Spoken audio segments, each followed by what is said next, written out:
Hola, ¿cómo están todos? Muy buenas noches. Iniciamos Entrevista Verdadera, el programa que hacemos todas las noches en vivo y en directo aquí en la red. Esta vez vamos a conversar con el ministro de Economía, Luis Felipe Céspedes. ¿Cómo está, ministro? Muchas gracias por acompañarnos. ¿Qué tal? Muy buenas noches. El ministro se vino directo de Valparaíso porque se terminó de tramitar y ya sale del Parlamento y falta la promulgación, la ley que cambia las condiciones a las personas que se coluden, con cárcel, por ejemplo, y con multas mucho más altas. De eso vamos a conversar con el ministro. ¿Qué os satisfecho, ministro, con cómo salió la ley? Sí, muy contento. Yo creo que fue un muy buen proceso legislativo, se mejoró muchísimo el proyecto, fuimos capaces de avanzar y también de generar grados importantes de consenso en una materia que es crucial para los consumidores en nuestro país. ¿Cómo cambia la situación de lo que tenemos hoy día a lo que vamos a tener después de esta ley? Bueno, en primer lugar, en materia de multas hay un cambio que es significativo. Hoy día, en el caso de las multas, tienen un tope máximo, que están en torno a los 20 millones de dólares. Ahora pasamos a un monto máximo que es flexible y que está relacionado con el beneficio económico que obtuvieron quienes se coludieron. Un ejemplo, en el caso de la colusión de los pollos, que ya está sancionada por la Corte Suprema, el beneficio económico que obtuvieron los que se coludieron en ese cartel fue en torno a 1.500 millones de dólares. ¿Cuánto fueron las multas que pagaron? En torno a 55 millones de dólares. Con el proyecto de ley, las multas máximas podrían haber sido de hasta 3.000 millones de dólares. O sea, acá la colusión deja de ser un negocio. Porque cuando yo tenía un beneficio de 1.500 y pagaba una multa de 55, era un negocio coludirme. Con esto cambia drásticamente. ¿En la ley se contemplan las compensaciones a las personas? Porque para que nadie se pierda, cuando hay multa a las empresas, independientes del monto, estas van al fisco. ¿Se establece dentro de la misma ley el tema de las compensaciones o sigue quedando fuera para ser tramitado aparte en tribunales? Bueno, una de las cosas que se hizo en el proyecto de ley es se facilitó todo este proceso. Porque antes, ¿qué es lo que ocurría? Fallaba el Tribunal de Defensa de la Libre Competencia y después los consumidores tenían que ir a un tribunal civil a demandar. Entonces iniciaban todo un proceso nuevamente con todas las pruebas, con todo el expediente, eterno, un proceso muy largo. ¿Qué es lo que hacemos ahora? Que con esta ley, ¿qué es lo que va a ocurrir? Una vez que falle el Tribunal de Defensa de la Libre Competencia y sobre la base de los mismos antecedentes sobre los cuales falló la causa, puede determinar la indemnización a los consumidores. Entonces se facilita el proceso a los consumidores para que rápidamente puedan recibir una indemnización en los casos que correspondan. Ahora, ministro, hay un tema que resultó polémico y es la posibilidad de cárcel para los coludidos, que era parte del, voy a decir así, del gancho que tenía la ley. Cambiar esto, tipificarlo penalmente, que sea un delito y que puedan cumplir cárcel las personas que se coluden. ¿Cuánto de efectivo va a ser cumplir cárcel? Porque hay un tema polémico que tiene que ver con la posibilidad del Ministerio Público de entrar a una investigación penal en los casos de colusión.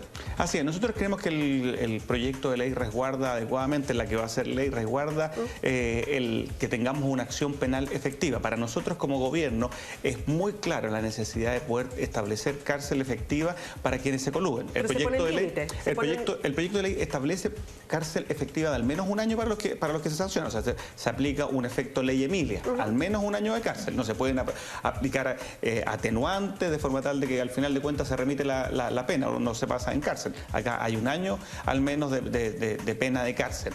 Y lo que de alguna u otra forma causó una polémica fue el hecho de quién tenía el inicio de la acción penal, si era la Fiscalía Nacional Económica o era el Ministerio Público. Nosotros siempre consideramos y siempre lo dijimos muy claramente que habían esas dos posibilidades y que tenían pros y contras, que tenían factores a favor y factores en contra. Pero ustedes como ministerio, ¿qué propusieron? Nosotros propusimos la Fiscalía Nacional Económica porque nos parece que es el organismo con exclusividad, que es el organismo persecutor, que es el que tiene una mayor información respecto del caso que se está analizando y por lo tanto el que permite tomar la mejor decisión. En el marco de la comisión mixta se agregó una condición adicional, que fue que en aquellos casos donde se atenta gravemente contra la libre competencia existe una obligatoriedad, una obligación por parte del fiscal nacional económico de querellarse. Ministro, solo para entenderlo mejor, entonces, para los casos de colusión profundas, que podrían ser, no sé, los pollos, por ejemplo, un caso grave de colusión, o el papel de limpieza, porque todos los chilenos lo compran, hay obligatoriedad para el fiscal nacional. Pero en otros casos puede quedar al arbitrio del propio fiscal nacional. Un poco hoy día la figura que cumple el Servicio de Impuestos Internos, que ha sido bien criticado, porque cuando presenta querella, cuando no.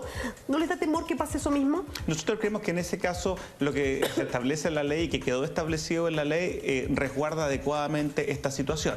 El fiscal nacional económico tiene que fundar su decisión. Ahora, ¿qué es lo que ocurre? Lo que pasa es que pueden haber casos en los cuales, por ejemplo, una línea de buses en una ciudad se pone de acuerdo. Entonces, el fiscal nacional económico tiene que evaluar la situación, porque estamos hablando de penas de cárcel, tiene que haber un cierto grado de proporcionalidad en esta situación. La persona que se condena en ese caso va a 1 año preso. Entonces, no estamos diciendo a priori que se considere la pena de cárcel, sino que se considere en caso de que no se querelle el fiscal nacional económico en esos casos, digamos así, que no son graves, tiene que fundamentar su decisión. Así que creemos que queda resguardado. Además, aquí hay un punto importante respecto a la Fiscalía Nacional Económica, que creo que es importante recordar. En los últimos años se ha logrado desbaratar una cantidad muy significativa de carteles. A propósito de la atribución en la administración pasada de la presidenta Bachelet, que se le otorgó a la Fiscalía Nacional Económica, como por ejemplo interceptar llamados telefónicos. Y que se peleó harto en el Congreso, ¿eh? Y que estuvo... Yo leí toda la transcripción y es impresionante como muchos parlamentarios de oposición, para decirlo, se oponían totalmente que hubiese allanamientos para sacar los computadores y sobre todo el pinchar teléfono. Y mira, y piensa, en esa vez se aumentaron las multas a 30.000 UTA, o sea, cerca de 20 millones de dólares. Y cuando vemos los casos de colusión, donde son cientos, en algunos casos miles de millones de dólares, los beneficios que obtienen, esta ley nos pone digámoslo así, con la institucionalidad de libre competencia de mejor nivel en el mundo. Ministro, hay otro tema en relación a lo mismo. Un tema que resultaba polémico era que se le diera a la Fiscalía Nacional Económica la exclusividad de presentar una demanda y que ahí entrara, una querella y de ahí entrara el Ministerio Público. Y el otro es la oportunidad en que esto se hace.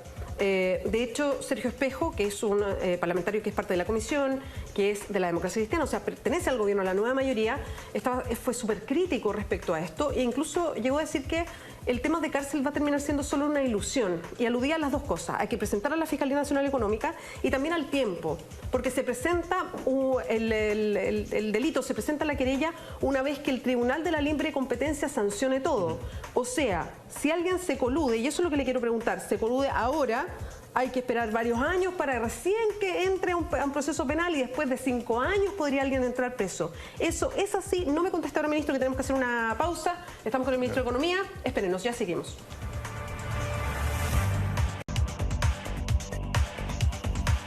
Sigue siendo una entrevista verdadera, seguimos conversando con el ministro de Economía, Luis Felipe Céspedes. Dejamos planteada una pregunta que tenía que ver con el momento de acudir con una querella o a la justicia penal por los casos de colusión. Entonces yo le decía, ministro, la oportunidad también le quería preguntar. Cuando se tiene que zanjar primero en el Tribunal de la Libre Competencia, podría esperarse años, 3 años, 4, 5 o más incluso, para efectivamente llegar a la justicia penal, cuando ya la acción se cometió. Entonces se puede ir diluyendo en el tiempo esa mirada que uno puede tener de algo que sucedió en un momento. ¿Temen que pase eso? Perdón, no es eso.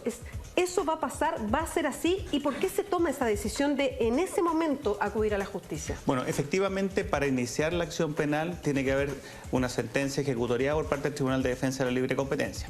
Esos periodos pueden llegar a esos procesos hoy día. Por ejemplo, lo conversábamos, el caso de los pollos, estamos hablando en torno a 3 años. Nosotros esperamos, y así lo dijo también el presidente del Tribunal de Defensa de la Libre Competencia, que en el futuro vayamos avanzando hacia un periodo en torno a los 2 años. Ahora, ¿por qué se toma la decisión de que sea final después? Es porque el mecanismo de la delación compensada, que es un mecanismo muy importante para desbaratar carteles. Recordemos que el mecanismo de delación compensada es que uno de los participantes del cartel se autodenuncia, de forma tal de eximirse de las penas, pero permite desbaratar el cartel. Estamos hablando de carteles que muchas veces trabajan bajo la lógica de teléfonos de prepago, o sea que es muy difícil de detectar su accionar. Por lo tanto, la delación compensada en el mundo, incluso en los casos chilenos, ha demostrado ser el instrumento más eficaz para desbaratar carteles, fin último de nuestra institucionalidad de libre competencia. Entonces, para no afectar la delación compensada, de forma tal de que no exista un proceso paralelo en este caso, es que se optó porque fuese, una vez que hubiese una sentencia ejecutoriada. Tanto así que fue el propio Ministerio Público también el que señaló que le parecía que hubiese un traslado, o sea, que se esperara la sentencia ejecutoriada para iniciar la acción penal. Obviamente ahí se abrió la discusión respecto de quién asumía la acción penal, pero creo que el hecho de que tengamos que esperar va precisamente para fortalecer el mecanismo de delación compensada y de esa forma poder efectivamente desbaratar carteles, que es lo que la gente quiere. Si al final le cuentan, lo que uno necesita es poder desbaratar esos carteles para poder evitar los efectos negativos que se generan sobre los consumidores. Ahora, va a pasar lo mismo que ahora, que poniendo por ejemplo el caso de la colusión del papel de limpieza. el que se delata o por la delación compensada queda libre de todo y no paga ni siquiera una multa? Porque yo entiendo el afán, yo entiendo que se arme así para poder desbaratar algo y que se entreguen todas las pruebas, porque al acusarse no es solo decir yo estoy dentro, sino tome, mira, aquí tiene la carpetita donde se muestra todo. Pero va a seguir sin ninguna multa. Así es, se mantiene el hecho de que la primera persona, en este caso cuando estamos hablando de delación compensada y pena de cárcel, estamos hablando de las personas. Esa persona queda eximida de la pena de cárcel. Tienen que entregar obviamente todos los antecedentes, pero el otro participante del cartel no.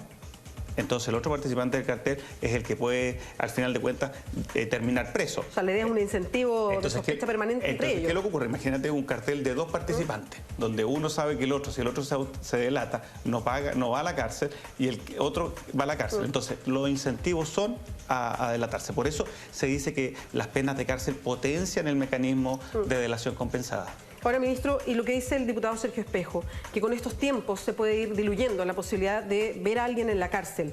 ¿Cómo toma usted esa crítica y tiene algo de razón, tiene algún tipo de asidero plantearlo así? A ver, yo creo que aquí hay dos cosas que son importantes señalar. Una, respecto de la titularidad de la acción. A nosotros, que fue uno de los temas levantados, a nosotros nos parece que había dos alternativas. No es blanco-negro esta situación. Nosotros creemos, y hemos planteado los argumentos de que era mejor que fuera la Fiscalía Nacional Económica. Pero después creemos que lo que tiene que ocurrir es que efectivamente con toda esa investigación previa, porque tal como comentábamos anteriormente, el Fiscal Nacional Económico pudo interceptar llamados telefónicos, pudo requisar computadores, pudo allanar oficinas, reunió pruebas suficientes, se generan las condiciones necesarias para poder tener penas efectivas, porque al final lo que queremos no es solamente hacer la denuncia, sino que queremos que efectivamente esas personas, esos ejecutivos que participaron en la colusión, vayan a la cárcel, y está en el mejor interés de la Fiscalía Nacional Económica que así sea, porque si yo tengo que puedo probar que efectivamente, en mis casos, los ejecutivos van a la cárcel, eso aumenta el incentivo a autodelatarse, a desbaratar carteles. Ministro, ¿cómo van los procesos de negociación por un lado y otros directamente que va a ser a la justicia, en el caso de los pollos, para la compensación a las personas, a todos los afectados? En esos casos somos todos nosotros, se asume. Son casos bien distintos. El de los pollos siempre negó, incluso con el fallo de la Corte Suprema, siguen negando la colusión, entonces esa es una estrategia que ellos siguieron. En el caso del papel de limpieza, no, se autodelataron, en fin, entonces el proceso puede ser distinto. ¿Cómo avanzan esos dos? A ver, en este caso también es importante señalar que incluso con el mecanismo de delación compensada tiene que haber indemnización de todas formas a los consumidores. Se pueden eximir de la multa o de la pena de cárcel, pero no de los pagos indemnizatorios a los consumidores, que es muy importante. ¿Qué pasa en el caso de los pollos? Que se inició una causa en un tribunal civil y por lo tanto eso toma mucho tiempo. Sí. Por eso creemos que es tan importante lo que se aprobó en el Congreso, que efectivamente sea el propio Tribunal de Defensa de la Libre Competencia, bajo los propios antecedentes que tiene, el que establezca la indemnización para los consumidores. Eso hoy día habría simplificado la vía a todos los consumidores que se vieron afectados. Además, es un tribunal especialista en la materia. En el caso del papel higiénico, lo que estamos viendo es que hay un proceso una mediación que está ocurriendo en el CERNAC, y va a haber probablemente, una vez que termine la causa, porque recuerda que tiene que ser una vez que termine la causa, una presentación frente a un juzgado civil. ¿Pero ya hay un acuerdo ahí o se está negociando todavía? Bueno, el CERNAC ha informado que sigue conversando respecto de la propuesta de la empresa, respecto a cuáles serían, en primer lugar es importante determinar el monto a indemnizar, y segundo, la forma, porque también es muy complejo la forma en la cual se le va a indemnizar a los consumidores. Identificar los consumidores, en este caso, es una tarea mucho más compleja. Ministro, lo quiero llevar a otro terreno que tiene mucho que ver con la colusión, y es la superconcentración que hay en Chile. Nosotros hablamos y varios se llenan la boca con que esto es libre mercado, y la verdad es que uno no aprecia un libre mercado hipercompetitivo con tanto emprendedor en Chile. De hecho, en el caso del papel de limpieza, entre dos empresas tenían un 95% con, no sé, 10 marcas distintas, pero que eran de los mismos. En el caso de los detergentes también es lo mismo, 95%. Y si nos vamos a la farmacia, son 3 que tienen el 97%, y los bancos 3 que tienen el 75%, y así sucesivamente. No se le puede meter, lo voy a preguntar bien en rudo, ¿no se le puede meter mano a eso? Yo entiendo que estamos en un libre comercio, o sea, un libre mercado, y esa es la perspectiva, y no la vamos a cambiar en Chile. Pero ¿cuánto se puede mejorar este mercado? ¿Cuánto se puede evitar que hayan estas concentraciones que son casi monopólicas, cuando hay un 95% que están en dos manos? Y los pequeños, o sea, aparte que uno tiene que bucear en el supermercado si quiere un producto que no sea de esas marcas, bucear literalmente, y los pequeños están absolutamente estrangulados por estos grandes. Entonces, ¿No se le puede meter mano a eso? ¿Ustedes se han planteado como Ministerio de Economía? Bueno, yo creo que esta ley, la que estamos hablando hoy día, trae muy buenas noticias para los emprendedores y las pymes, porque precisamente una de las cosas que ocurre cuando hay colusión es con la situación que tú señalabas, que hay dos empresas que tienen prácticamente todo el mercado y que impiden la competencia. En el caso de del papel higiénico vimos muchas veces casos de pequeñas empresas o medianas empresas que trataban de colocar sus productos y era imposible. Imposible. Entonces, ahí lo que tenemos es que en la medida en que seamos capaces de desbaratar carteles, vamos a permitir que el emprendimiento, las pymes, los innovadores puedan también participar si su participación en el mercado. Ahora, también en el proyecto de ley se establece otro elemento que es fundamental, que es un régimen obligatorio de concentraciones. O sea, si dos empresas se quieren fusionar, tienen que pasar por un régimen obligatorio de fusión. O sea, tienen que haber un análisis por parte de la Fiscalía Nacional Económica que incluso puede negar la fusión de esas empresas. Eso es un mecanismo nuevo que se crea y que se crea a partir de esta ley. ¿Y se pueden poner límites al espacio que ocupa una empresa determinada en el mercado? Por ejemplo, ¿un 30% como máximo? Lo que pasa es que la discusión que tuvimos en el Congreso, que también se dio respecto a este tema, incluso puede generar que si uno dice, bueno, la participación es 30%, uno puede tener incluso generar incentivos a la colusión, pero 3 empresas se toman el mercado. Entonces, ¿qué es lo que dijimos nosotros? Nos parecía un mejor método para poder evitar que las concentraciones afecten la libre competencia, afecten la entrada de nuevos competidores y a los consumidores finalmente. Es que la Fiscalía Nacional Económica ahora va a tener la facultad de realizar estudios de mercado y pedirle información de manera obligatoria a las empresas para poder analizar esos mercados. Hoy día la Fiscalía solo puede iniciar una investigación y a partir de eso solicitar antecedentes. Antecedentes que no tienen que ser obligatoriamente entregados por parte de las empresas a la Fiscalía Nacional Económica. O sea, la tarea es muy compleja. Ahora, incluso las investigaciones de mercado, para analizar si un mercado requiere cambios, van a tener que entregar la información que le solicita la Fiscalía Nacional Económica de manera obligatoria. Y si no la entregan, hay penas de cárcel. ¿Por qué? Porque nos parece que esa es la única forma para poder regular adecuadamente el mercado. Tú hablaste de los medicamentos, ahí necesitamos tener buena información para saber cómo opera ese mercado, de forma tal de decir, ¿sabe qué más? Tenemos que tomar esta acción o esta otra acción para poder generar más competencia en el mercado. Entonces ahí también hay un instrumento muy poderoso que va a tener la Fiscalía Nacional Económica para poder ir mercado por mercado, analizándolo y viendo si hay cambios en la regulación que se deban hacer. ¿Y es suficientemente fuerte y amplia la Fiscalía como para hacer todo en paralelo? Porque ya investigando colusión tiene como para la mayoría de los abogados que compone la Fiscalía para hacer todos estos estudios, para estar pendiente de lo que pasa, para acoger una serie de denuncias, porque hay denuncias de pequeños productores a propósito de comportamientos monopólicos de 2 empresas.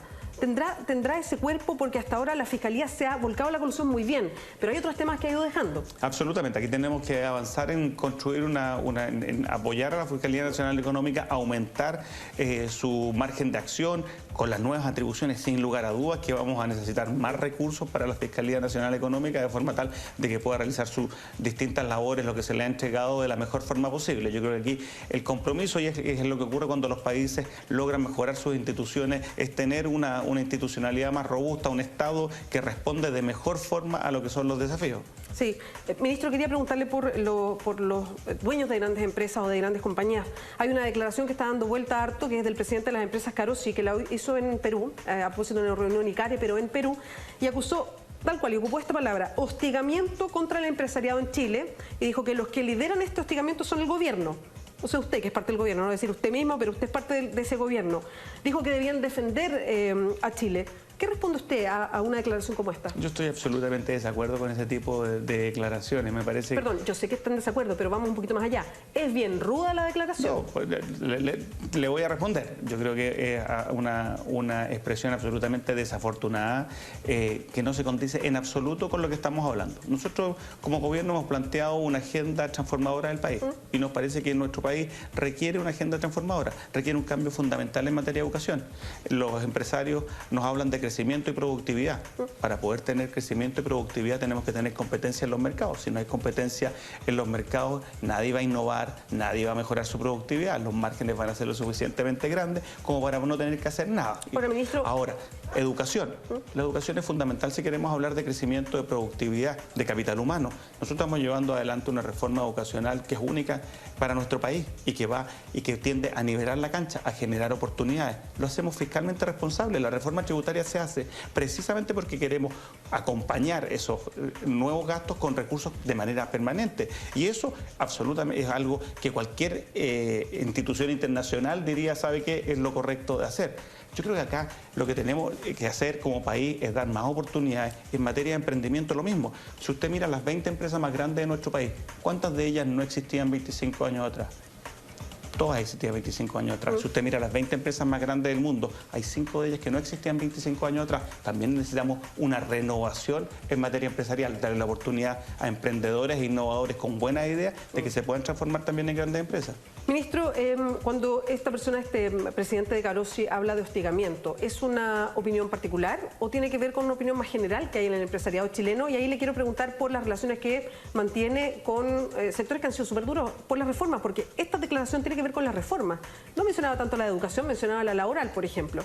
¿Cuál es la relación, qué pasa con la CPC, que si bien a lo mejor no ocupa estas mismas palabras, si tiene una misma dirección en sus opiniones, la misma SOFOFA? Y quiero completar con esa pregunta la opinión que tiene usted de que estas mismas grandes gremios empresariales no se levanten con fuerza cuando hay casos de colusión. Lo hicieron en un primer momento contra la empresa Mate, pero después todo quedó en nada, ni siquiera hay sanciones. Entonces, bueno, ¿qué le pasa a los empresarios? Parece que ellos no miran de forma tan dura o con asco lo que nos pasa a nosotros cuando vemos colusión. A ver, déjeme hacer 2 ejemplos. Uno, cuando se habla de las confianzas. Nosotros hemos dicho que ciertamente que nuestra economía requiere mayores niveles de confianza para retomar mayores niveles de inversión. Pero aquí hay que ser muy claro. Confianza también, no solo entre lo que es la relación del gobierno con los empresarios, también la relación entre empresas y consumidores. Los consumidores, cuando ven todos estos casos de colusión, ¿qué es lo que sienten? Sienten una sensación de abuso respecto de empresas. ¿Y a su juicio esa confianza de los consumidores está en qué nivel? Yo creo que esa confianza de los consumidores es una confianza que ha caído, precisamente por estos casos de colusión. Cuando vemos lo que ocurre en el caso de los pollos o del papel higiénico, yo creo que la gente tiene el legítimo derecho a sentir indignación por parte de esas empresas. Entonces creo que cuando hablamos de mejorar las confianzas, tenemos que hablar a todo nivel. Y en segundo lugar, yo creo que también acá nosotros tenemos que, cuando hablamos de confianza, cuando hablamos de diálogo, tenemos que también ser propositivos. Nuestro país requiere modificaciones importantes, por ejemplo, en materia de consumidores. Nosotros estamos llevando adelante un proyecto también en el Congreso del CERNAC, que fortalece el CERNAC. ¿Pero ha ido avanzando, ministro, o no? Porque se le ve un poco estancado. Bueno, nosotros tuvimos una larga discusión en el Senado, en la Comisión de Economía del proyecto. Nosotros esperamos ahora, retomamos la discusión en el Congreso, en la Comisión de Constitución. Después tenemos que ver algunos aspectos en el Senado, en la Comisión de Hacienda. Pero esperamos efectivamente poder materializar este proyecto de ley, porque necesitamos un CERNAC que tenga la capacidad de multar, de fiscalizar. Hoy día el CERNAC no puede fiscalizar. Entonces, acá también tenemos que generar nueva institucionalidad para resguardar los derechos de los consumidores. Perdón, ministro, ¿no ha sido moneda de cambio? Es duro esto, pero ¿no ha sido moneda de cambio la ley del CERNAC respecto a otras leyes? No, yo creo que nosotros lo que hemos hecho es avanzar en una institucionalidad que es necesaria de avanzar. Hemos avanzado en materia de libre competencia. Aquí hay 2 grandes reformas en materia de protección de los derechos de los consumidores. La ley de libre competencia, absolutamente, y la ley del CERNAC. Y nosotros tenemos como gobierno la decisión de avanzar, la decisión de avanzar en estas materias de forma tal de que se transformen en ley. Una de ellas ya lo ha hecho, la ley de libre competencia. ¿Y el CERNAC usted para cuándo la proyecta? Bueno, yo espero que en los próximos 4 meses ya estemos en condiciones de transformar el CERNAC en ley, porque nos parece que es fundamental. Fundamental incluso para aquellos que piensan que el CERNAC es contra mercado. Nosotros decimos que es absolutamente a favor del mercado. Si no, los mercados funcionan cuando los consumidores son los que reciben los mejores bienes y servicios al mejor precio posible. Ministro Céspedes, muchas gracias por acompañarnos esta noche. Muchas gracias a ustedes por la invitación. Que le vaya bien. Y nosotros vamos a un resumen de noticias.